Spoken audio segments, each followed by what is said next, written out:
Hello and welcome to Automobilista Australia. We are live from Campo Grande for the Automobilista Australia Touring Car Championship with just under 4 minutes to go for qualifying for race 1. Hello and welcome. Currently, we've got newcomer Luke Emerton sitting on provisional pole position with a 1 minute 31.2 after his very quick start in practice. He was handed a 45 kilogram penalty or weight ballast, which hasn't slowed him down too much with a 31.2. Only a couple tenths off what Brenton Foley managed in practice without weight. It was a 1 minute 30.9, I believe. And currently, we've got Roadhog has moved up to P2 with Scott Morrell further 2 tenths back on a 31.8. He's in P3, followed by Dwayne Davies in P4 with Baker. Currently up 2 tenths up in his PB, 2 tenths down. But if he finds 2 tenths, he'll be pretty close to Davies. He'll be looking to find a 1/10.5 to squeeze himself up to P4 as he locks up there.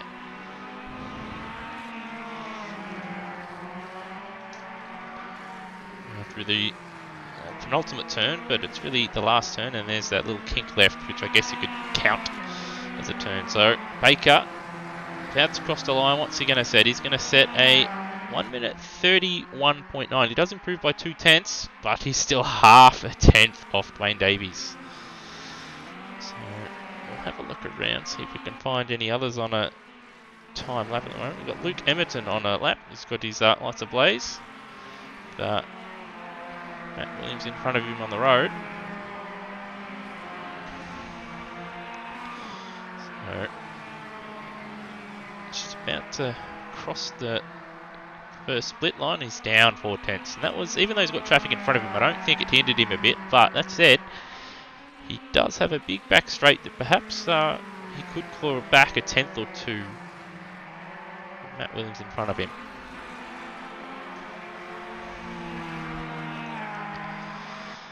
Matt Williams gets out of his way and he approaches the long turn 6, which without a bit of tweaking to the tyre pressures or rear wing, it's very tricky this corner. You go down to 4th gear and it's very easy to lose the back end, but he makes it look nice and easy, nice and smooth. To turn 7. That's a bit wide there, and that's going to compromise turn 8 and 9, and he's run wide at the final turn there. So this is a bit of a scruffy lap, this one for Luke Emerton. We'll be hoping to do better on his next one. This is going to be a 33 by the look of it. No, 32.8. So we'll jump to Roadhog and see if he can find a bit of time. There's 30 seconds left currently this qualifying session. Unfortunately, been a bit busy today and haven't been able to obviously get this running as quickly as I would have liked, but we're finally going again.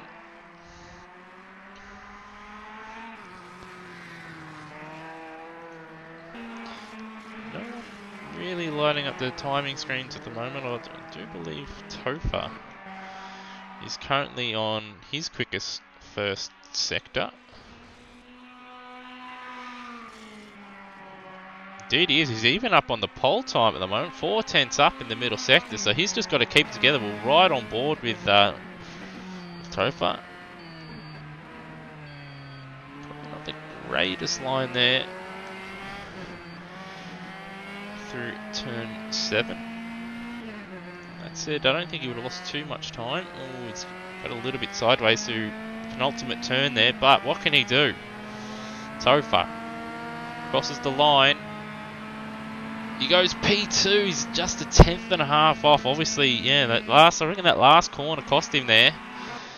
Nonetheless, though, very, very good lap. Topher puts him P2. So you see Scott Morrill leave the pits, although time has expired. Reese Gardner, P7, only 9,000th of a second off his his best sector, or second sector split time. So we'll be hoping to find a 10th or two in this final sector to move him up a couple spots. Certainly 4 tenths off Baker at the moment. Didn't look like a too bad a final sector. So Foley loses it in front of him. And, well, he pretty much matched his final sector there, so very consistent. But that weight not helping him around this long circuit. So perhaps he might get, in coming rounds, a little bit less taken off. A little bit more weight taken off, I should say. But there it is. Luke Emerton, newcomer. Pole position with a 1:31.2. So should he have a couple clean races, he'll probably find himself with additional weight. But there it is. There's your timing. There's Luke Emerton, pole position. Topher, P2. You got Road Hog, P3. Scott Morrill in 4th. Dwayne Davies, P5. Baker, 6th. Reese Gardner, 7. Brenton Foley with additional weight, 110 kilos this week. Additional 30 kilos for, well, he kept winning and having good results, so he's been slapped with additional weight. We'll see how he goes. He's in P8. Brendan Ross, P9. We've got Matt Williams, P10. The Big Duke in P11. He's jumped in the Matt Harvey repair and tune machine this week, so we'll be looking to bring about a good result for Brock Harvey and friends. Aussie, P12. Mike Coulston, 13th. Glenn Miles, 14th, and Brian Walsh has had a couple technical issues, so he hasn't had as much practice as he would have liked. He finds himself in 15th, but hopefully he'll pick it up in the race. So we'll just take a short break as I go through a driver's briefing, but we will be back shortly.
Hello and welcome back to Automobilista Australia Touring Car Championship. We are currently riding on board our pole getter Luke Emerton in his Mitsubishi Lancer, and he's about to take us through our community lap. So Luke, how do you find this circuit? Yeah, it's a fun little circuit. Looks very simple when you look at the overlay, but as you'll see, it's quite technical, and there's going to be a lot of tyre wear on the right front. As we come into turn one now, braking at about 100 metres, back into second gear. Try and keep it nice and tight around here. These cars tend to like a bit of push oversteer on the exits. Up into third, holding third gear now. Just off, a little bit of brake to get the front in. Come around nice and wide. This corner opens up nicely, set us up for the next one. Keep this in nice and tight, power on, power on. Got a little bit of runoff on the outside, and then we're up through the gears for a nice hard braking into this tight left-hander. 100 Ks, 100 metres, back into second. Keep it nice and tight, tight, tight, tight, power on. Then we're up down the longest straight on the circuit. Get up into fifth here. In a draft, you may get to sixth gear, but with my ratios at the moment, I think fifth gear is probably as good as we need. And just a slight bit of brake here, back into fourth, about 50 metres if you're brave. She's going to want to float to the outside. Just got to really feather the throttle. Power on not too early, otherwise you'll run wide and into the really tight hairpin that a lot of people are having trouble with, back to second. And you just want to keep it nice and tucked, no throttle at all. You almost just coast through there, right out wide. A little bit off the throttle, get it turned in. Up into third. Second again, you can also hold second through there, and then we're out on the main straight. Use all the curve on the inside there and run her out, and that's a lap of this nice little circuit. And obviously not too bad a lap, 33.3. Didn't put it in the fence, so it's always a plus when obviously the spotlight's put on you. So obviously turn 6 being probably one of the tricky corners on the track. Would that be probably a key point for you come race time, not to stuff up? Yeah, for sure. We've seen a lot of people going pretty deep and running wide there. And yeah, it's definitely going to be one of those tough corners where everyone's just going to have to try and give a bit of room and get it turned in. But we should be all right. The times are pretty close, so it should be some good racing tonight for sure. Certainly does look pretty close. So yeah, hopefully we get a couple of good races here. Well, all right, mate. We'll leave you to it, and good luck. No worries. Thanks very much for having me. Alright, we'll just take a short break. I've just got to sort a couple of things out before we get going. We are a little bit behind schedule, but we are having some issues with one or two of the runners. So we'll just be back shortly, and we hope to get running as soon as possible.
Hello, and apologies for the very long delay there. Had a couple mismatches which caused a couple issues, and we've tried to, well, hopefully we've sorted it all out.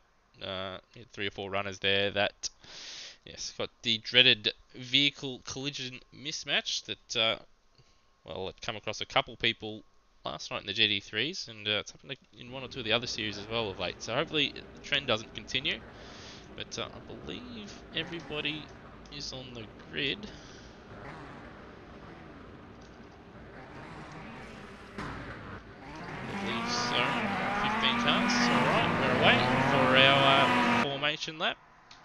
And for those following along at home, yes, we are continuing on with what took place at race 2 last time out, where the leader would, well, the field would remain at 100 kilometers per hour once a safety car pulled into the pit lane until the leader got to the start finish line, where then the race would get underway. That way, it eliminates, well, a lot of work for the stewards, and we don't have people obviously passing before the start finish line. But we will go to, well, we'll sort out the grid. Well, race 1 here at Campo Grande. So, we've got a Luke Emmerdon starting from pole position. We've got Topher, fantastic qualifying effort. He is P2, he's just a 10th off there. Roadhog, continuing his solid form in this series. He's P3. Scott Morrill, P4, feeling much better than last night, so we'll be looking for a good result. Dwayne Davies didn't quite capitalise on his practice form, so he's one to look out for here in P5. He's 5th. Baker, he's up in 6th position. Reece Gardner with his 150 kilos of fun, he's 7th. Brenton Foley with his, well, 110 kilograms of fun in P8. He didn't quite maximise his best qualifying efforts, but I don't think the weight helped him either. And we've got Brendan Ross for 4 Racing in P9. We've got Matt Williams for Far Canal Racing down in P10. We've got Aussie in P11, Mike Coulston in his updated Waddy Dog Racing Honda livery for this round. Glenn Miles 13th, Ryan Walsh in his Team Walsh Motorsport Ford Focus updated livery, and back on his AMD tuning machine. So we're just about to get underway. Forming up. The leader's gone.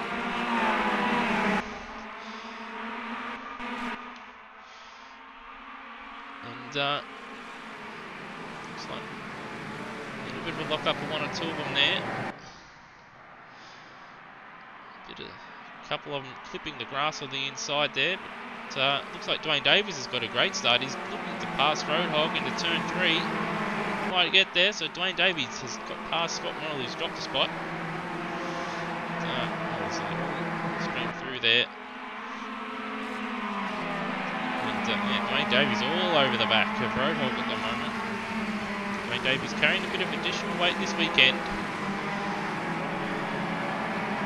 90 kilos. Oh, and got a car off in the back. 2 cars off in the back, so we've got Glenn Miles and Mike Coulston involved in an incident there. So I keep forgetting to fix my replays so they don't go for so long. And they've both got front end damage, so one of them's clipped the barrier and the other one's, well, hit the other. So Eminem leads, he's got Topher right behind him. Topher looking to get his first win. See, he's not carrying any weight here, Topher. While Edmonton does have 45 kilos on board. So watch the field stream through. Pretty close lap times in practice once the weights were adjusted for everybody. It looked pretty close. So it will be interesting to see how those treat their tyres, because I think it's what it's going to come down to in the end. Who treats their front tyres the best here, with a lot of long corners, a lot of weight on them. It's Tofik, it's a good run through turn 1 there. Probably too good of a run. Have to lift off a little bit as Emerson goes defensive. again, probably not as wide as you would have wanted for the turn in for turn 3. Trophy goes a little bit wide there, but it's got away with it there, Emerton. And we've got Foley as small there. So Foley's moved up 3 spots. Obviously didn't qualify too well, but obviously he's shown of late he's been in fantastic form.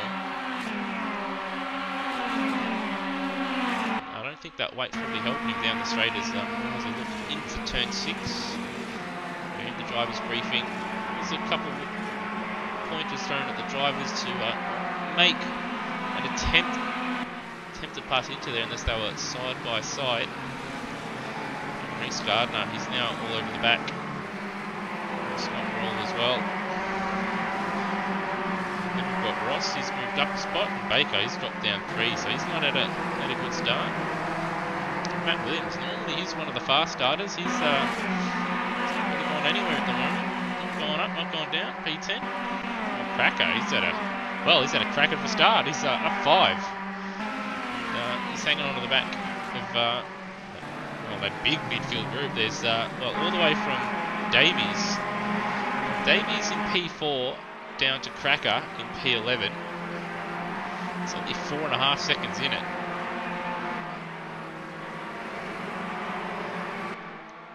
There's Roadhog and Foley and Morrill. I don't know if there was any contact or if they were just trying to be really aggressive on the throttle there.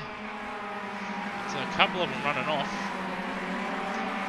Now Morrill up the inside of Foley into turn 5, and he gets it done.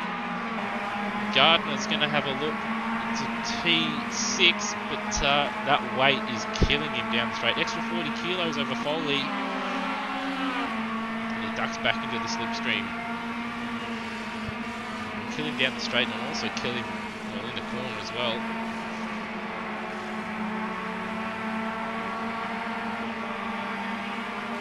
Sweet, right on board. Reece Gardner runs wide. You can run wide there and cut him back. When there's a car in the way, it does compromise the line you want to run. As that runs wide again, that's going to cost him a position. It might cost him 2. It's going to give Gardner a good run into turn 1. But Morrill's got the least amount of weight of either of these guys. He's got good 70 kilos lighter than Foley.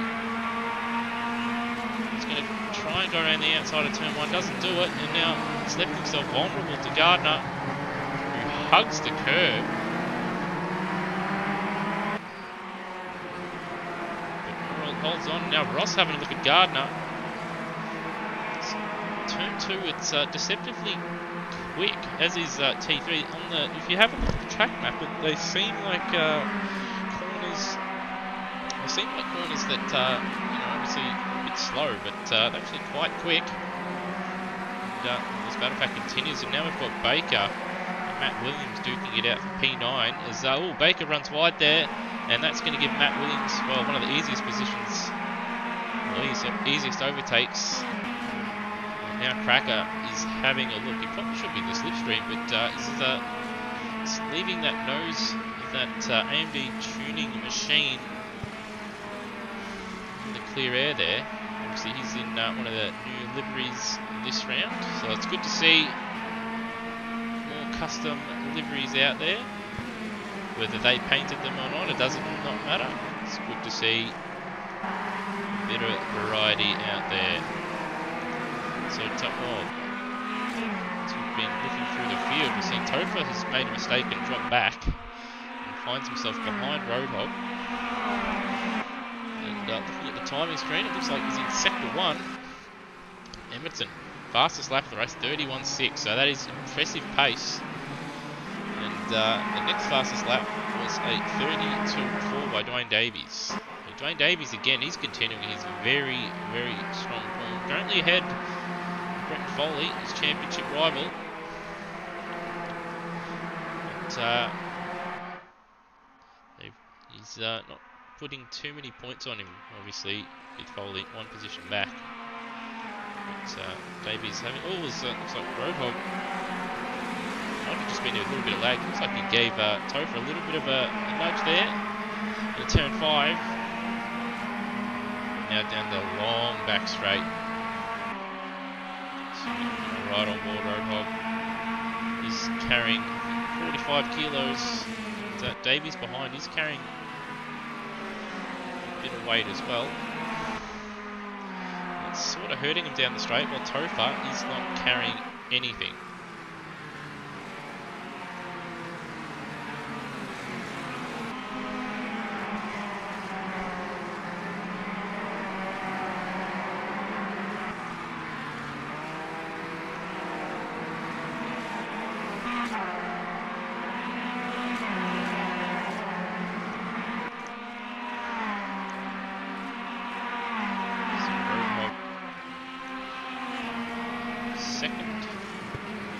Personal best.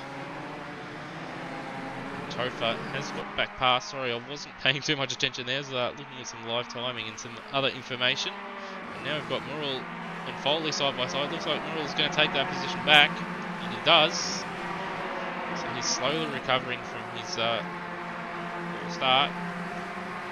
He finds himself back up to P5. Still the position down from where he started. A bit of a gap up the road to Dwayne Davies.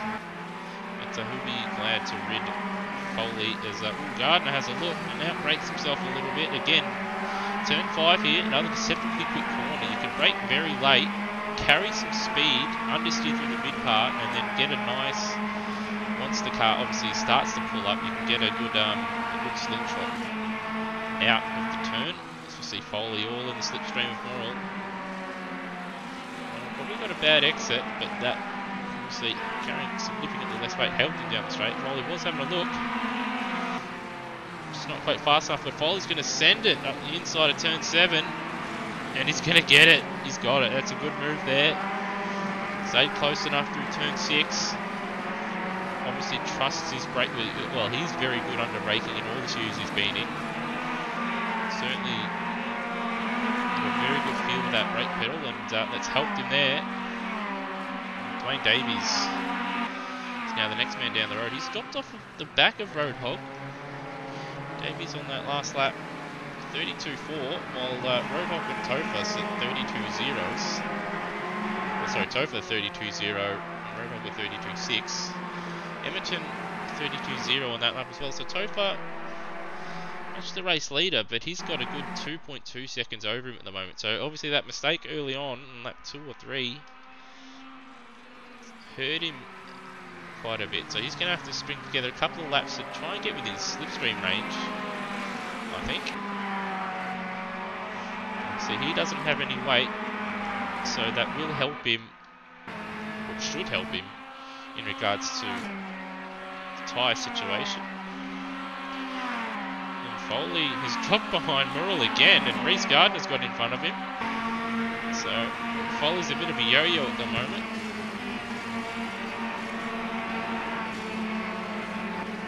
Now they've got Ross all behind him, keeping a watching eye.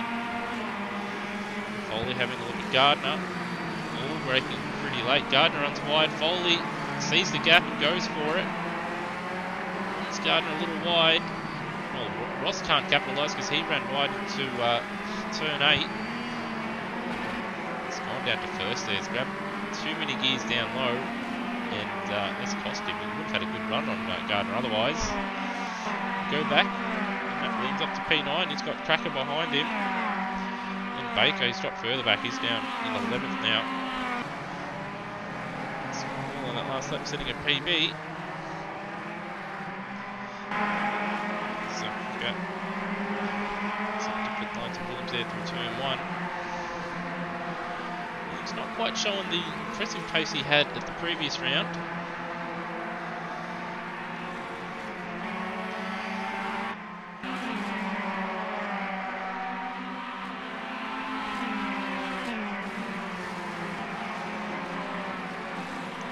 Now we've got Scott Morrill. He's all over the back of Dwayne Davies now. So Dwayne Davies, with additional weight from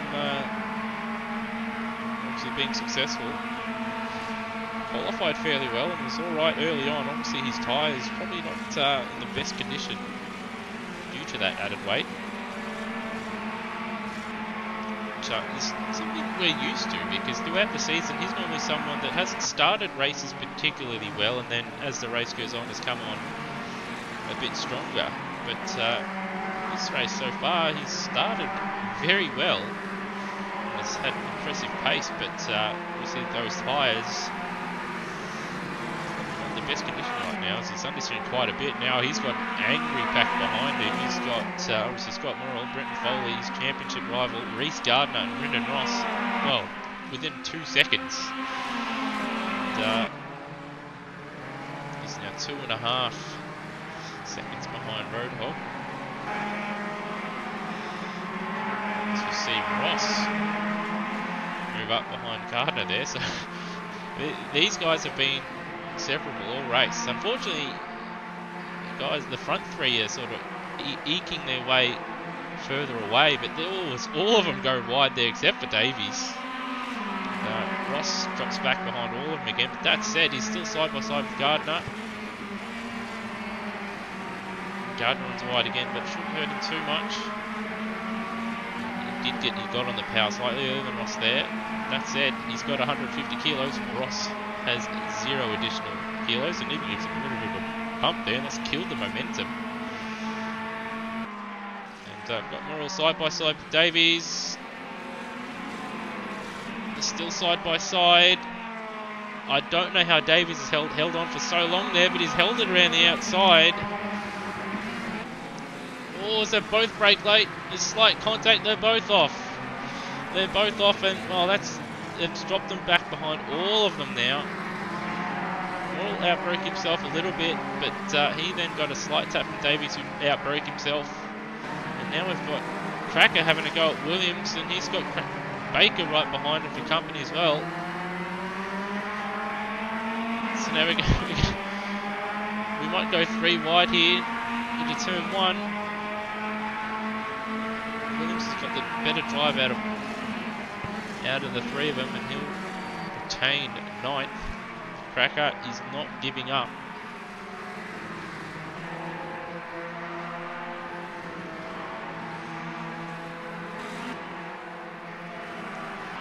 Foley and Gardner run wide. And Foley losing more time than Gardner. They've been pretty much inseparable the last 5 or 6 laps. These two, well, for the entire race, to be honest. But up at the front, we've got Luke Everton. 3/10 faster on that last lap than Topher, but Topher's not dropping too much time to him. He's still got 10 minutes to go. So Topher's doing a fantastic job at the moment. P2. We've got Roadhog once again. Mr. Consistency. He's always there or thereabouts. He's Roadhog.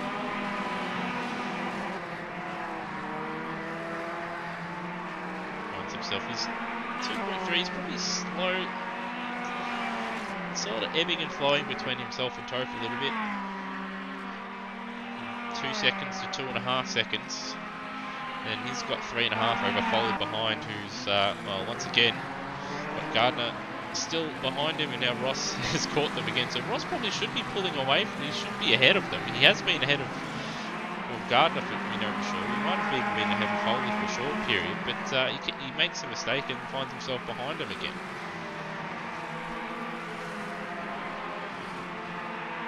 So we've got Davies and Morrill trying to catch up to the back of that group again, which, well, if Gardner and Foley keep battling the way they have been the whole race, it's quite a big possibility.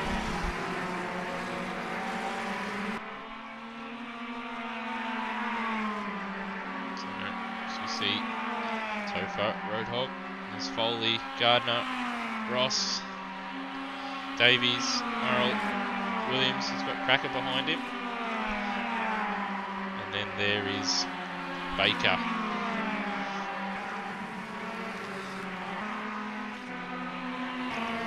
Riding with Gardner running through turn 6, now turn 7. It really is nothing between himself and Foley at the moment.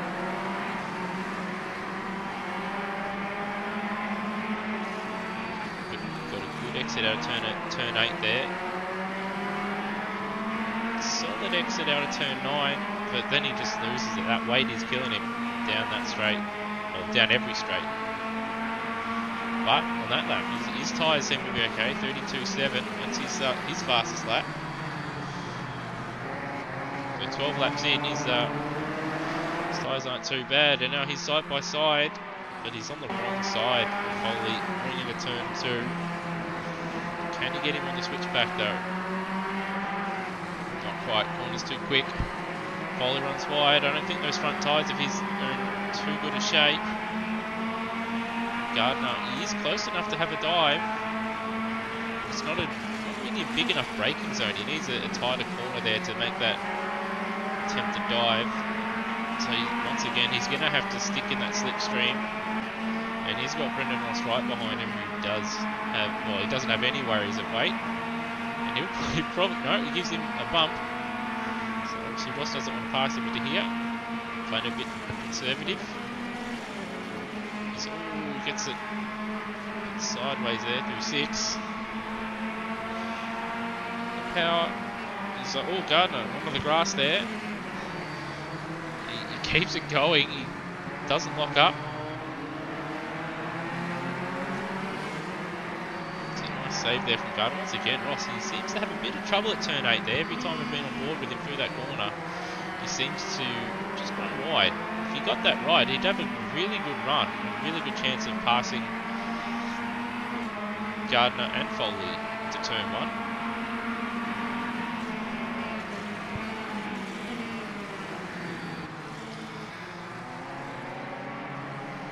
So Gardner runs wide. He's got Ross beside him. It's a turn 2.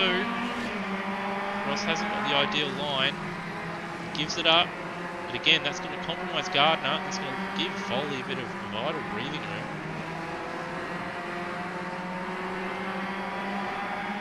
Foley is going to use all the track he can.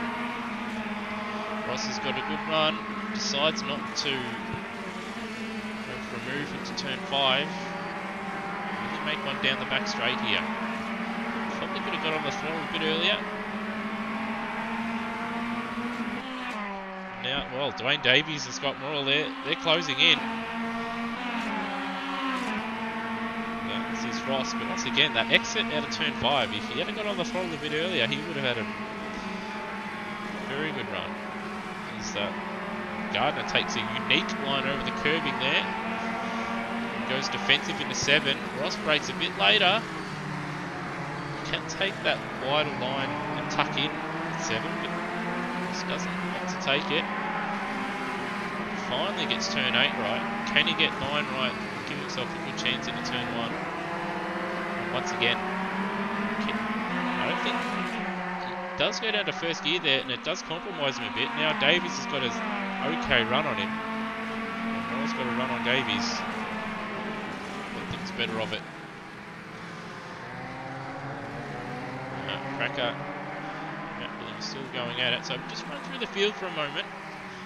So at the front, obviously we've got Luke Emerton. You can see he's got Brian Walsh behind him.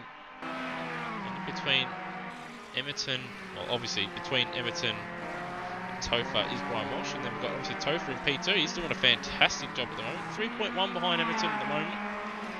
Emerton just edging away a little bit, but still Topher doing a fantastic job.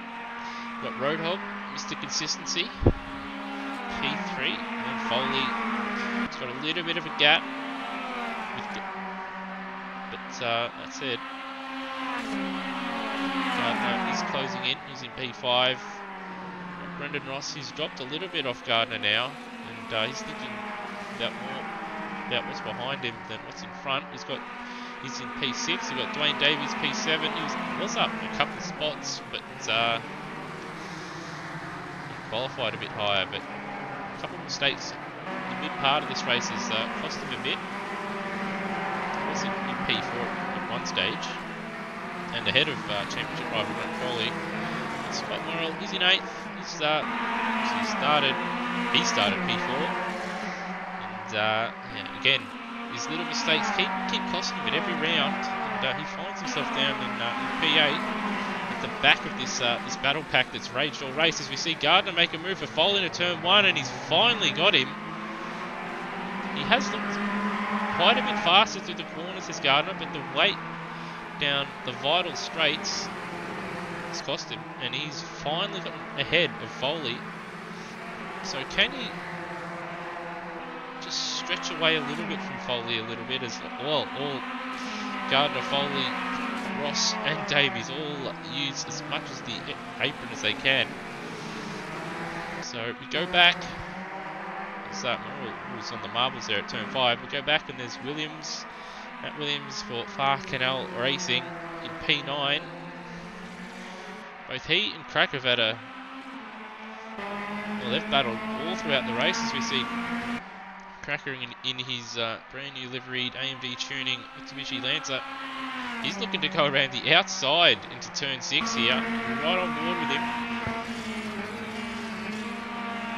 And it looks like Matt Williams smartly got out of it to avoid what would be a massive collision. So that means Cracker, well, he is up to 9th. It's goes defensive to cover off Matt Williams to turn 7. And Matt Williams is 9th.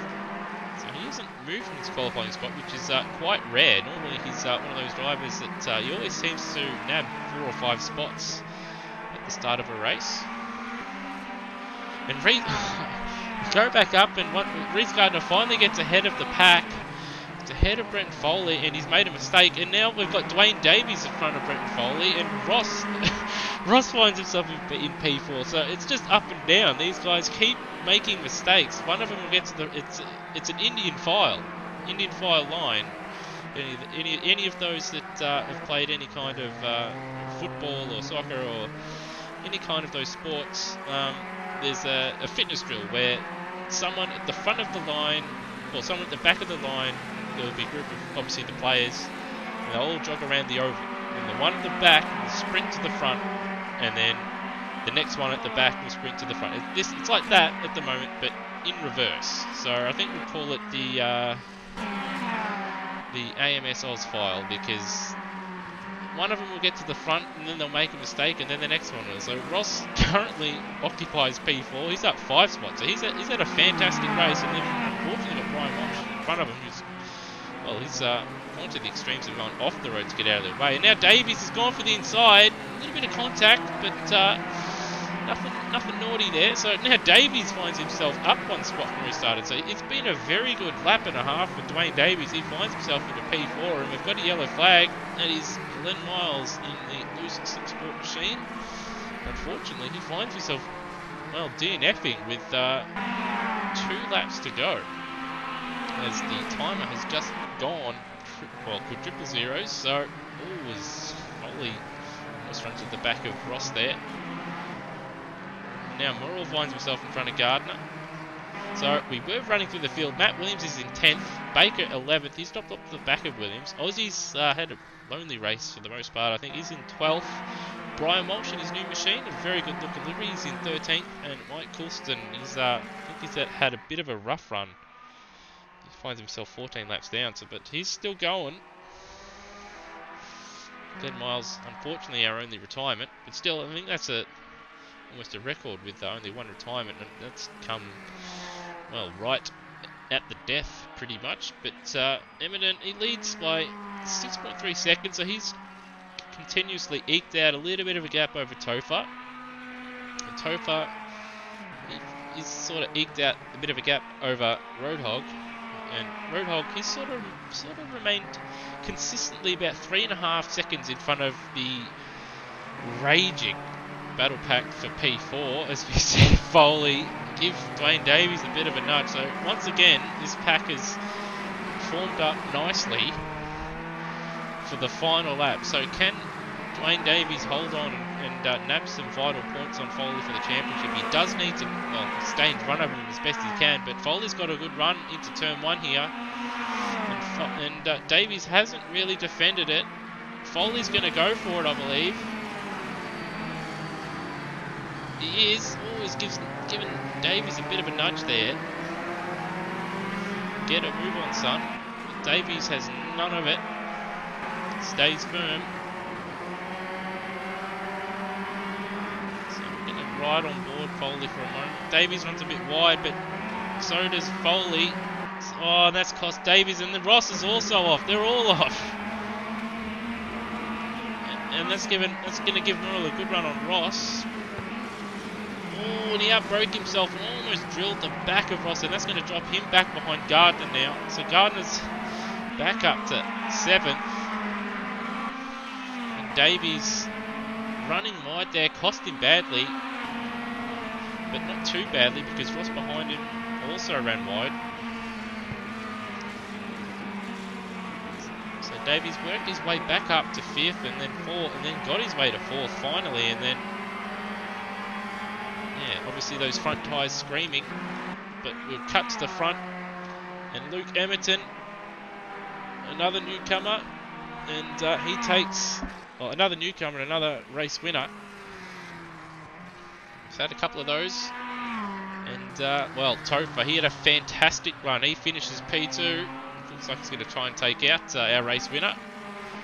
Instead has a massive accident, and Roadhog, Mr. Consistency, P3, and Brenton Foley nabbing P4 on that last lap, up 4 spots. So obviously didn't qualify well, but raced fantastically, and on that last lap finds himself in P4. Got Dwayne Davies in P5, Brendan Ross P6, Reece Gardner battled to finish 7th where he started, Scott Murrell in 8th, Cracker up 7 spots in 9th, Matt Williams P10, Baker P11, Aussie 12th, Brian Walsh 13th, Mike Coulston 14th, and our only DNF, Glenn Miles 15th.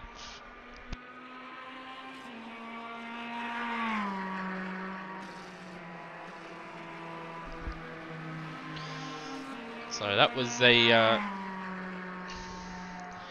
action-packed race, to say the least. Obviously, at the front, it was probably a little bit tame. But, from Emerton was just, supremely, he's quick in practice, quick in qualifying, and, very consistent in the race. Topher as well, obviously made a mistake early on, but he got back in front of, I think it was Roadhog at the time, and from then on he was comfortable, and he had a fantastic race for P2. That's probably his best race in any series he's run so far. So he found himself in P2, and then Roadhog again. What can you say?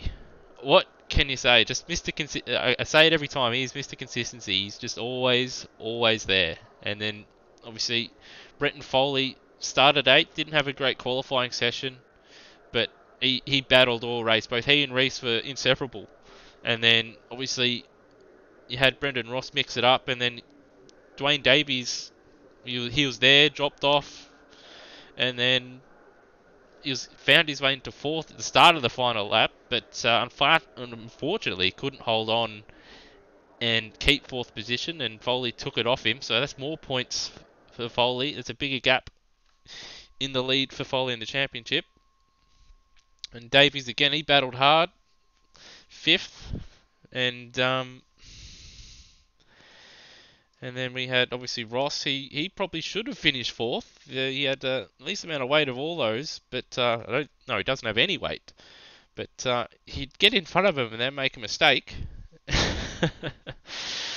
and then obviously Reece Gardner, he battled with 150 kilos on a circuit like this with such long corners and then massive straights, where I think the straights probably hurt you the most. He did a fantastic job to stay 7th where he qualified. He could have been higher, but he could have also been lower, but he kept it going. He battled hard. And then Scott Morrell, he's probably a little unhappy that obviously he started 4th and finished 8th, but really anybody from that battle pack from Foley, Davies, Ross and Gardner and Morrell himself, they could have interchanged and finished in any of those positions. So I think it's just a hats off to those 4 guys. They battled hard all race, and it could have been in any of that order from 4th to 8th. And obviously from then on, I do not have the remaining results with me because it's ticked over, unfortunately. But yeah, once again, that was some fantastic racing. Obviously, unfortunately, it wasn't for the lead, but still, some good racing, and it was really clean as well. So it's really pleasing to see. It is what we want to see. But obviously, now I do have the final result with me. We had Cracker finish in P9, and we had Matt Williams, Baker, Aussie, Brian Walsh, Mike Coulston, and then our only DNF in Glenn Miles. So we will take a short break as we set the grid for the second race, but we will be back shortly.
Hello, and well, welcome back. We're just about to tick it over to race 2. We've even been joined by Luke Joyner for race 2.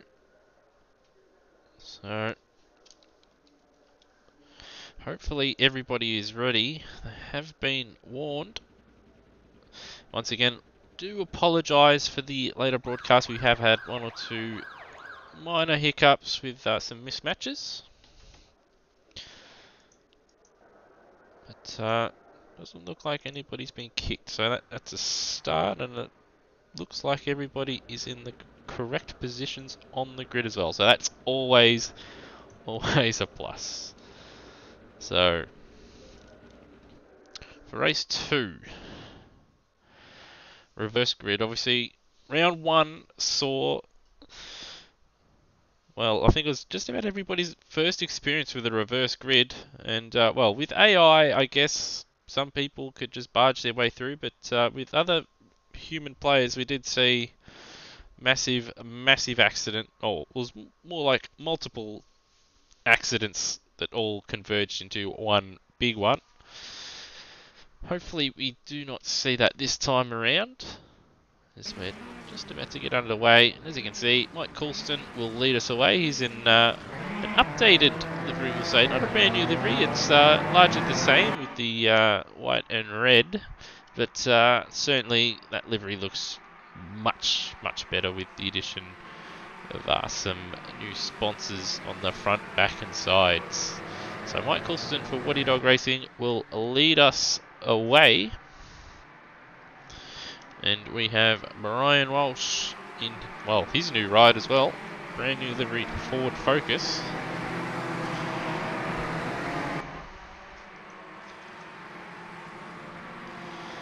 And behind him we've got Aussie in his Mitsubishi Lancer. And, well, we've got Baker as Mr. Grid. So hopefully he comes back or starts from the pit lane.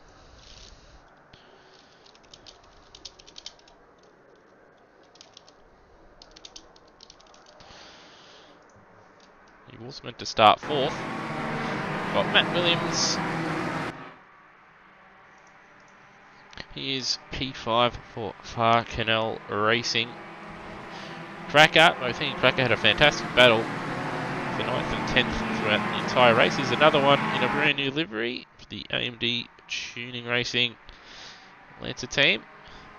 Number 124 is in P8. We've got Scott Morrill in P7. He'll be hoping to probably break away from those behind him that have more additional weight, and hopefully pick his way up to the front, and obviously those with weight hopefully get stuck behind other cars. We've got Reece Gardner, he's in P8. Be hoping again to probably break away from a couple of the others around him, but that will be difficult with that 150 kilos on board. We've got Brendan Ross, he'll be hoping to move his way up through the field for 444 Racing. He's in P9. Got Dwayne Davies, P10. Foley, P11. Roadhog, 12th. Topher, 13th. Race winner for Race 1, Emerton. 14 miles, 15th. And rejoiner, Luke Joyner, in last place. So, we're underway here as the cars sort of fan out, jostling for positions on the circuit. There's even one car on the grass there.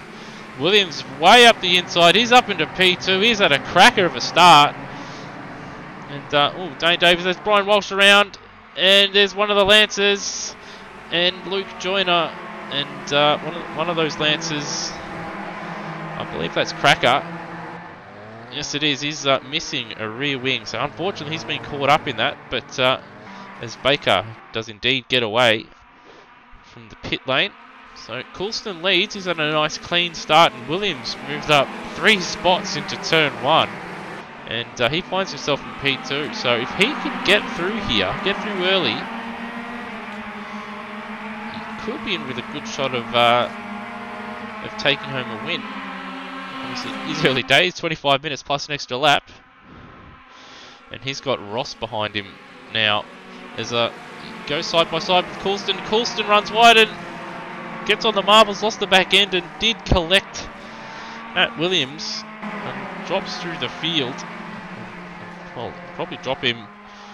This Dwayne Davies, another one with damage. So that has championship implications. The front right on that thing is severely damaged. So that's not what we wanted to see for the championship. Foley and Murrell are battling it out. Murrell up 3 and Brenton Foley up 8 spots after the first lap. So it's a bit of a magician with where he places his car on this first lap. Seems to avoid the incidents, and as we see Ross now take the lead. He's now in front of Matt Williams. So we've got the Farcanel cars in second and third. And, well, Williams will be wanting to get that lead back. But obviously he's got his teammate behind him. We see Gardner go up the inside of Aussie there. So Aussie's going to drop down to P5. Or P6 I should say. But he's hanging on around the outside. But he's on the grass there. Oh, and he pulls it up. He keeps it going, keeps his foot in it and saves it. But it does cost him 2 positions. But it could have been so much worse. As you see Topher get a good run out of turn 5, and he should move up in front of Roadhog for P8. So all those guys that were at the front slowly moved their way forward. Now race winner, very conservative so far. Luke Emerton, P9. And Reece Gardner's got a blue flag. He must have, and he's down in P12. I don't know what has happened there. So some kind of glitch perhaps, or perhaps he's missed a timing point by running wide at some point, and it's put him a lap down. That can be my only explanation. He's run so wide, or he's disappeared. So perhaps he's got lag. He's reappeared past the timing point, and that's put him a lap down, but then oh no, it's reset, so he's P5. So with a timing glitch, and Matt Williams has retaken the lead. I don't know if that was a mistake from Brendan Ross or not. I do apologise. We've missed the change for the lead again. We do seem to do that quite often, but I guess it's just too much action, and with one man doing the entire job, it's pretty difficult to keep up. So that is what we want to see. That is fantastic. Well, from P1 all the way down to P10. And that was the top 10 covered by 4.7 seconds. There it is, right there on your screen.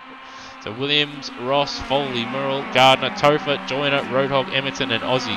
4.7 seconds. And Coulston did lead us away. Led the first half a lap and then made a mistake here into turn 6. So Foley and Ross goes for a late move, and Foley follows him, and he's going to get ahead of his teammate there. So Foley, as Ross runs wide, and now the 2 Farcanel cars lead. They're 1 and 2. Foley now leads, Williams second, and Murrell is in third. Reece Gardner fourth, and he has Brendan Ross has rejoined in P5, and he's got Joyner, who missed race 1. He's up 10 spots. He finds himself in P6. So fastest lap of the race then for Brent Foley.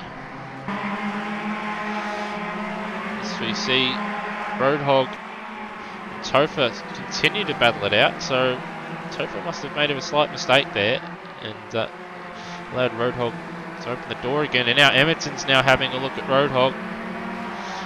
So obviously we saw Emerton drive away in the first race, but now he's got to contend with other cars, and well, he's not as aggressive as the other drivers out there. He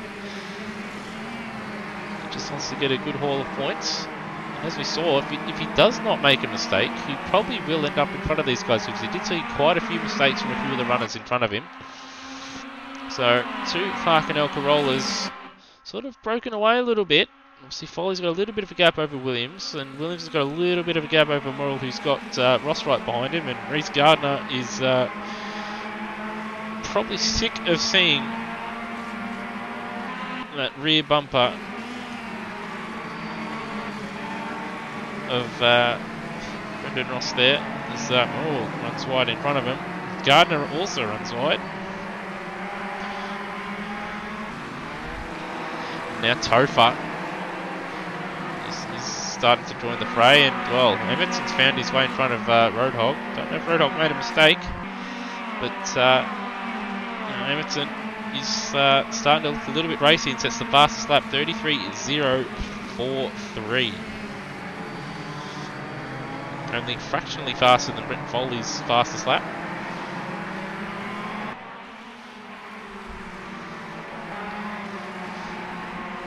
So perhaps it's something with the tyres where they overheat one lap and then the tyres come back a little bit. As we see Topher run wide, that will cost him a position, I would imagine. Perhaps not. Obviously, he's able to keep his foot in it. He's kept in front there of Luke Emerson, race 1 winner. Gardner's got a good run on Ross, but he's pulling away is Ross down the straight due to obviously not having any additional weights. And looks like Emerson's got a good run on Topher, and he will take P6 away. So race 1 winner is starting to pick his way up now. Last lap and a half, he's moved up 3 or 4 spots. Gardner looks like he's going to have a look at a T7. Quite close enough. So both Ross and Gardner climb all over the curbs. Now Matt Williams looks like he's holding up Morrill up a little bit now. Only 4 tenths in front. And we see Emerson is now right on the back of Reece Gardner as Ross runs wide in front of him. To go for the switchback, Emerson, but Ross was smart to it. And Gardner looks like he's trying to get the switchback on Ross. Now they've both run a little bit wide through turn 2. And Gardner has a look on the inside. Emerson runs wide. It's going to compromise him a little bit, but he's got a bit less weight than Gardner, and Ross hasn't got any, but he ran wider than both of them. Ross runs wide. He'll get a slipstream. So he should theoretically be the fastest down this straight with the slipstream and no weight, while Emerson has some. And there it is, as we see on our right. And he holds position. That slipstream helping him there. If Gardner wasn't there, he would have lost that position to Emerson, and Emerson's got Topher a little bit behind him, and Topher's got Roadhog all over the back of him. As we see, oh, looks like Ross clipped the grass there in between 6 and 7, and he's taken the alternate route there. That's allowed Gardner in front, and it's allowed Emerson in front. It looks like Topher has a go, a little bit of a bang on each other's doors, and that's given Roadhog a great run on both of them. Roadhog, ooh, a little bit of contact with Topher there. He's going to have a look into turn 1. He's got a decent run. And he gets it done. A little bit of a lock up, but he gets it done. So Roadhog 2 positions in 2 corners there. But at the front, Brenton Foley leads away. Matt Williams right, well, not right behind him, but behind him. 1.1 behind. Scott Morrill close to Matt Williams. And then Reece Gardner, race 1 winner, Luke Emerson. Only 4 seconds off the lead now, with 15 minutes remaining, or just under 15 minutes remaining.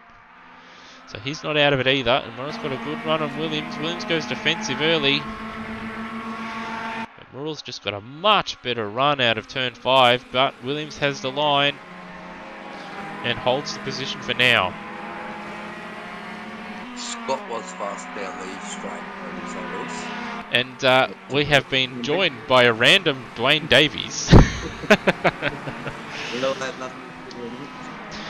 Well, we have missed it. That you did DNF. Was that caused by what happened on the first lap? Yeah, just too much damage. I didn't fix it. I thought it said puncher. I didn't fix the damage because it just looked right corner and it wasn't red, so I thought it's not too bad. But as soon as I got a bit of the pitch, she didn't want to drive, so pulled her up. fair enough. I'm not sure what even happened, but I've got nothing to watch my life driving for something. So I don't know whether. Yeah, I don't know. Yeah, I saw two in the wrong way. That's all I saw. it's a weird one. You see, he had a bit of a massive battle in that first race there. Obviously, from 4th to 8th, it could have gone anyone's way, but unfortunately, that last lap, they couldn't quite hold on. Nah, I was trying to hold Foley off and just went wide. And yeah, my own fault, but so hard to pass with the weight. Yeah, I think Reece Gardner's found that out the hard way in both races. He's looked a lot faster, but he's just been murdered on the straights. It looks like Everton's about to do the same thing. We've just got Foley on the screen at the moment because I don't know the buttons, but I can see behind and I can see what's happening. It'll be the plus and minus buttons on the keypad on the right. Will change through the cars. We got no keypad. Matt Williams, he's done a fantastic job this race. He held the lead for a little bit, but finds himself in P2, and well, Emerton's already closed up on the back of these two, and he runs wide now, and that's allowed Gardner back through after he just passed him. Emerton's tyres seem to last a little bit better than ours in race 1, I've noticed. Well, I think it. He had a bit less weight than you guys at the front, so that certainly would have helped. We did get held up by Topher a little bit, and then by that time our tyres were gone, and Topher's, I think, stayed a little bit better. But it's just hard to pass with weight on this track, I thought. It's hard to pass. I think we've seen it in the last round we saw it, and in this round.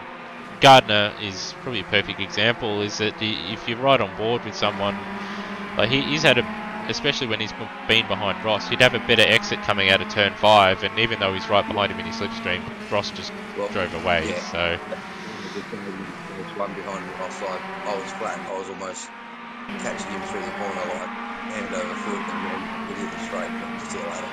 Yeah, but that makes for good racing, so that's what we're here for.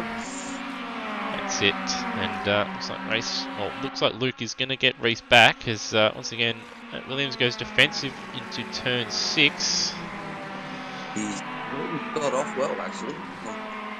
He's doing that well because Scott had so much speed down that straight, and know that.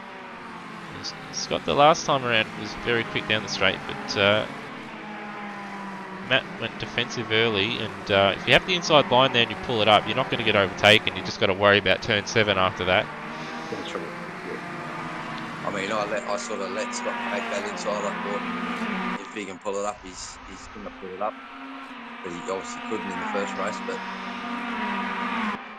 But yeah, I thought he was up far enough for me to not have a turn in on him. And I think you got to be right beside, like you said, you got to be right beside him to have yeah, it was. That's why it was brought about in the briefing. Have seen at a few corners that are difficult and fast enough on your own that if you try and pass someone in there, you do see massive accidents. Obviously, the top of the hill at Sandown being a prime example where we see it all. That just pretty much every year it'll happen once a year where someone will try and go side by side, and the car on the outside ends up having a massive accident. So it's one of those corners. See Gardner side by side with Emerton. He doesn't give up, Gardner, but the weight just kills him. It is and I feel for him, poor guy. He looks fast as hell. I'm watching that now as well. Well, the fact that he is remaining competitive at 150 kilos and with the way they drive away on the straight, I think it just shows the quality he has. I don't know how much practice he did either, because he's just sort of showing up. So. See Foley run a bit wide. The exit of turn 6. So he needs if he wants to win this race. There's still 9.5 minutes remaining. He has to remain as smooth as possible and hope to God that Scott Morrell and his teammate Matt Williams do a fantastic job blocking Luke Emerton, because he is quick. I'm guaranteeing you, Matt Williams is going to make that car as wide as he can make it. And he doesn't have a weight penalty. Both Emerton, as he goes up the inside, gives Matt a bit of a nudge there. That's given. It was a bit of a dive. It has given Matt Williams a bit of damage. And Morrell's got back, so obviously that outside line did help. Yep. And we see a lot of drivers using the apron on the exit there, but we also see quite a few drivers run too wide, as we saw in the first race. Really, to be honest, I wasn't using it until everyone behind me was. And I thought, hang on a sec, obviously they're not getting track because that's like 5 laps of it. So it must be, yeah, and it was a little bit helpful. They've closed, all three of them have closed the gap to our race leader. Williams goes defensive early. Morrell's going to have to go around the outside, and he tries to do it. Morrell tries to go around the outside of turn 6. And he just can't quite hold on, and that's going to give Edmonton a good run into turn 7. Williams goes defensive early. Can he pull it up? He can. So that was... He almost pulled off the impossible there, did Scott Morrell, but once he got on the marbles, that was it. And now, it's where we sort of went off in the first race. We just couldn't stop it. That was it. After he made his move on me around there, but that definitely helped them. And now Matt Williams is all over the back of Foley. He's made a couple little mistakes and he's given away that lead. He had about a little bit over a second. That's now, as you can see, absolutely nothing. And he's got, he's got 6 cars within 2.5 seconds.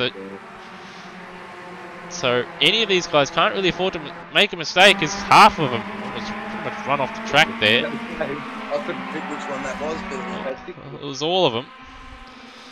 And, Williams runs wide. Morrell's going to take that position off El Chief. Now, and Foley defended well in the first race, from my review I noticed. The problem is he's got 70 more kilos than Luke Edmonton, and Edmonton's going to have to turn those lights off if he wants to avoid a penalty. He might not need it. He should have read the rule book, but he's not done so. Matt Williams having to go in the background, and Reese Gardner and Topher going at it as well. So we've got... Matt Williams went wide. He goes around, then he's got a little tap as well. Topher had nowhere to go and gave him a little bit of a tap, so... And we've got Foley... and Edmonton are side by side. Edmonton's going to take the lead with 6 minutes remaining. Scruff pulled the pin by the looks. Yes, he's had enough, I think. Gardner and Topher side by side. Gardner off the road in the gravel trap, and that's dropped him down to 6th. And Roadhog. And Foley. I've missed it again, but Foley's taken back the lead. So he's done and we do see a little bit of damage on Evidence car. I don't know if they made contact anywhere, but that passenger door on the right hand side of his car's got a bit of a ding in it, so perhaps Foley went for a bit of a dive. I think it was when him, Scruff and Morrell had that little down the front string earlier. Possibly. Emerson's got a good run on Foley, but backs out of it to turn 6. Been a bit of a dive to make that one, as we see visual representation of the added weight through the exit of turn 6 there for Foley. Turns in early, blocks off Edmonton. With the weight, you really have to do that, because otherwise they just get such a good exit through there and out of here. Ooh, as I see Edmonton give Foley a bit of a nudge. That's where with the weight we sort of had to hold them up a little bit and get our line better to keep them behind. It's a bit of racecraft that you got to do, really. You've got to play a little bit of games. You see Edmonton try and dive up, and he's not pulled it up. He's locked up. Will that give... No, Morrell's not quite close enough. But that's allowed Topher and Roadhog to close on these guys a little bit. With Topher out of the top 5 being the fastest on the last lap. He's at a 33.4, while Foley a 33.3. From last race, from visual, I thought Topher's tyres lasted the longest, whereas Roadhog went way right at the end, and so did Foley's. So, and Emerton obviously is going to have the same sort of good tyres or better tyres at the end. I'd say with late. And immediately out of turn 5, Foley's gone defensive, but he's moved back onto the racing line. Emerton pulls out of it. He wouldn't have, even if he tried, he wouldn't have made up the space to get alongside Foley there. So a smart move, but at the same time, it does compromise him for turn 7. Well, it's shallow long again. I think he's just covering off that dive. We did see it once or twice, and he pulled it off himself as well in that race 1. Yeah, I got Ross through it. Exact same thing. But the faster line is running wide. But if there's someone right behind you, you can't look. Yeah, you can't, especially with the way it was in race 1, and well in this race as well, where you have 5 or 6 cars all running close together. Yeah. You don't want to leave any kind of gap, because someone will take advantage of that. Yes. So on that last lap, Foley, well, the front 3 did improve their pace, and they in fact put a little bit of a gap on Topher. Yeah. But Roadhog, I noticed Topher in the middle of the race was struggling, so he's late in the race now, so he should be alright again. Roadhog and Reece Gardner set them the exact same lap time in the last lap, and they were the fastest out of all of them. But once again, Emerton got a good run. He's got a good run here. He probably will get this one done this time, I think. That added weight will hurt Foley down the straight. Yeah, he couldn't hold that off. No. So they will be side by side. Once again, Emerton pulled out of it. He had the line there, but obviously didn't want to risk an accident. It's allowed. Maybe I would even being a non-aggressive person, I would have probably not pulled out of that one. Perhaps he's just biding his time and just seeing if an easier opportunity comes along later on. I mean, there's only minute 38 left, so he might just think, well, I can do that anytime I want as well. That's it. He has had a couple good runs out of there, but Morrell's got a good run on him this time, so Morrell might have a dive into turn 1. He thinks all of them think better of it.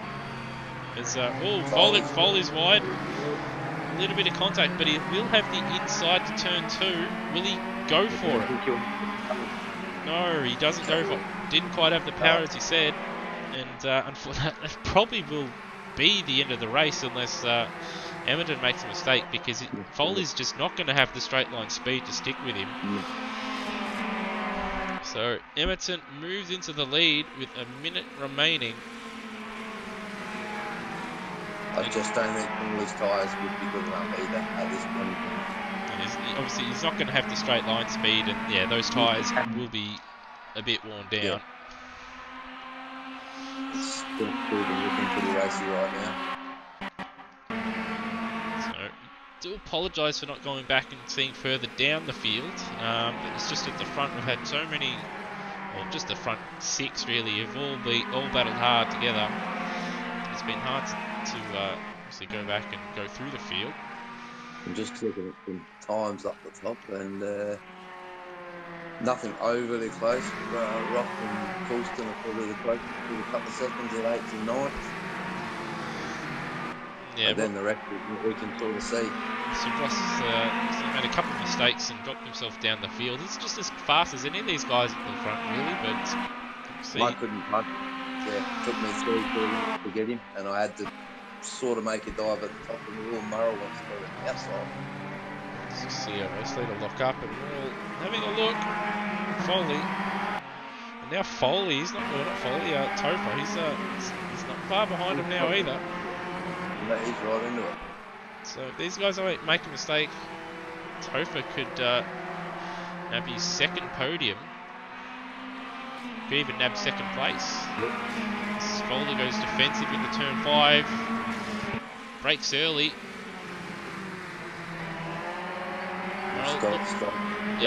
Morrell going for the switchback. He's got a slightly better exit. Foley's running him very defensively and very... all the way to the inside. Morrell's switching back to the outside. He's tried this once before. He's kept his line though, so that's legal. And Can he hold this? Foley holds on for now. Foley, I imagine, will go defensive. He's left the door. Well, he did leave the door open. He did. But didn't take it. All over the curves, trying to get a better run into turn 7 or turn 8. He's not quite going to get there. Focus just off, but he's not quite close enough. Not quite close enough. And Luke Emerton, 2 from 2. And Foley just gets Murrell with the photo finish for P2. And Topher, fantastic dive through the field. And, well, he gives Foley how you go? A bit of that. And Roadhog P5, Reece Gardner, after that little mishap into the gravel trap at turn 1, he got nudged off. He finds himself, he finished in P6. Aussie P7. Brendan Ross, he'll be a little frustrated. He finished up in P8. Mike Coulston went off the road on the first lap there after starting from first. He finished P9, so he recovered quite well. Yep. Baker P10.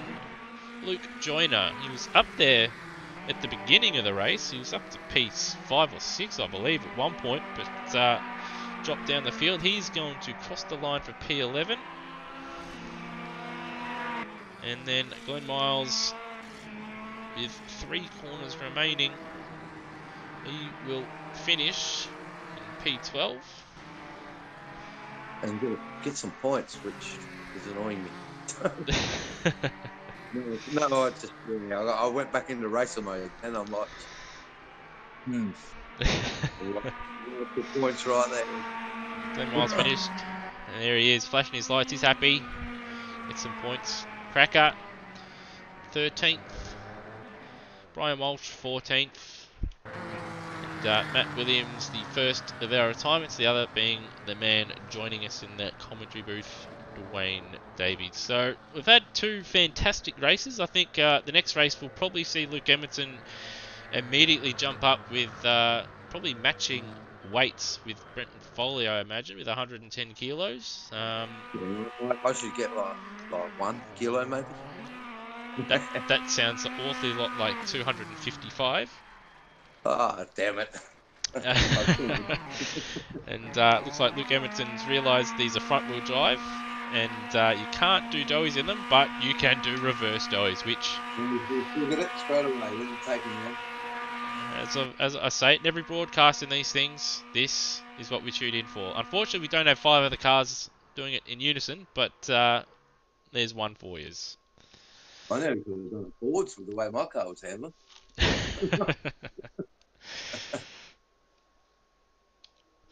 So, once again, to go over, yes, we've had 2 really good races. Just obviously, change for the lead in the second race with a minute remaining.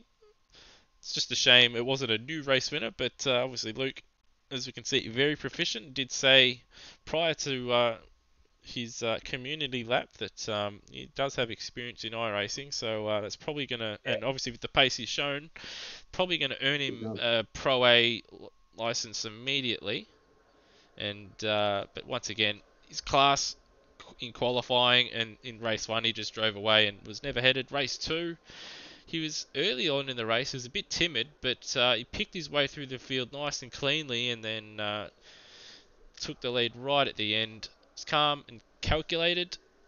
And then obviously Brenton Foley, fantastic job in both races, it has to be said. Probably, if anything, as much as you probably don't want to hear it, Dwayne, it was probably a champion's drive, both these races. I will concede that was very well driven by Foley. Obviously, the 110 kilos. Yeah, with 110 kilos to jumps up 4 spots in race 1 and then to almost steal a win in race 2 is a fantastic effort. Scott Murrell, disappointing in that first race. He probably think he probably would be, but 3rd in race 2, almost snuck home to 2nd, couldn't quite get there. Topher, 2 fantastic races, 2nd and a 4th. Roadhog, Mr. Consistency. He's P5, Reece Gardner P6, Aussie 7th. Brendan Ross probably a little frustrated with that second race there. Had a up and down first race, but second one, mistake cost him there. And then Mike Coulson, after that early off, he recovered well. He finished P9. He got Baker P10. Luke Joyner up and down in that second race there. Didn't race in race 1. He finished in P11. Glenn Miles, he gets some. Gets a couple points there, and he finished 12th. And then Cracker and Brian Walsh in 13th and 14th. So 2 fantastic races. Luke Edmondson taking both races. But the podium spots and, many positions from P2 to P8 swapped many times in both races. And just having a look in TB time. If Discord wants to work correctly, we've been joined by half the grid. But we'll jump straight to our race winner first off. Obviously, Luke, you had a fantastic qualifying session, put it on pole position, and race 1 you nice and clean drove away, but that second race there, picked your way through the field calmly and then stole it right at the end. Yeah, good evening. Yeah, it was a good race. So the first one was pretty good. Just a small mistake and cost me the lead for a lap there, and I got overtaken on that 6th corner. But I knew I had to get back around him in that first race because I'm not too good at following cars that close. So I knew I had to get back in front of him just to maintain a rhythm. So that was good on that one. And the second race, just expecting a little bit of carnage, obviously, in these reverse grid races, just from experience. So just thought I'd take my time and let it kind of, have its cause kind of thing. And it turned out it kind of opened up in the right spots to get round. And it was a nice battle there for the last 5 laps. I was counting them down and it's like, oh, am I going to run out of laps? And managed to get the move done just before the end there. So it was very, very enjoyable, that second race. I had lots of fun coming through the field. Everyone was good races and a little bit of contact, but nothing too bad. So that was good. Yeah, you did see a little bit, it wasn't too bad. But obviously, in the opening stages of that second race, you did see a lot of the runners that were up the top of the order in race 1 sort of jumped quite a few positions ahead. But while you, by contrast, sort of took your time picking your way through the field. Yeah, I think from the first race too, everyone was complaining a lot about tyre wear. It was really bad on the right front when you were battling. In the first race, it didn't affect me too much. The couple of front runners there, once we got out of our battles and we were all just kind of line astern, our tyres were okay. But the mid-pack there, where they were having the really good battles, were really struggling. So I knew if I could get a few moves done where I could and try and conserve those tyres near the end there, I'd have a little bit left to try and make the move done at the end. And it seemed to work out. But I just didn't want to get tangled in that inevitable kind of pile-up that happened a little bit there with a few cars getting taken out. So it's good. Well, you certainly made it interesting right to the end for us for the race win there in race 2, and obviously nice easy victory, it has to be said, in race 1. Congratulations, and we hope to see you going forward. No worries, thanks a lot, guys, and I look forward to racing in the season. Inevitably, I think there might be a little bit more weight coming my way next week. Yeah, just a little bit, one would imagine. Yeah, but all in all the weights were really good all round. Everyone was saying they were really good, so it's good even racing and nice close racing as well. All right, and we've been joined by our second place getter for race 2. Obviously, spoke on it earlier. It was probably a champion's drive there in, certainly race 2, but race 1 there, Brenton, obviously you didn't qualify too well. Obviously you had to adjust to the additional weight that came your way. But yeah, race 1, you battled your way through, and with that big 4-car battle pack from 4th to 8th, you found yourself on top there in race 1.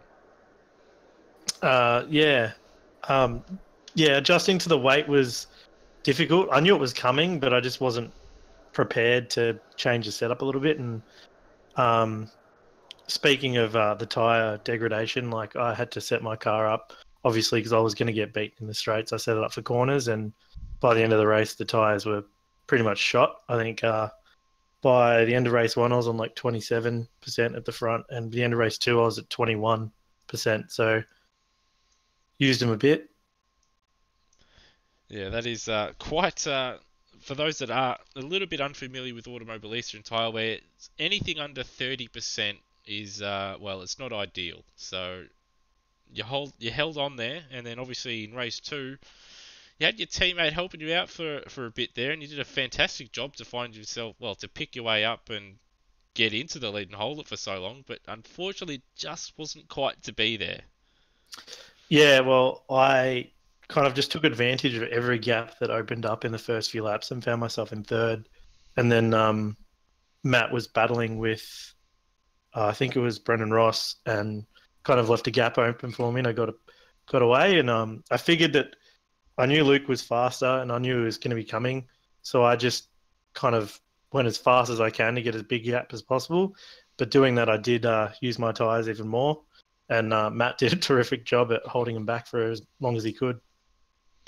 Certainly did, and obviously you couldn't quite hold on, but still a great effort, and well, it's given you a commanding lead in the championship now, with obviously Dwayne retiring in that second race, and Roadhog finding himself a little bit further down the road in I believe P5. So once again, 2 great races from you, and well, you're looking like champion elect at the moment.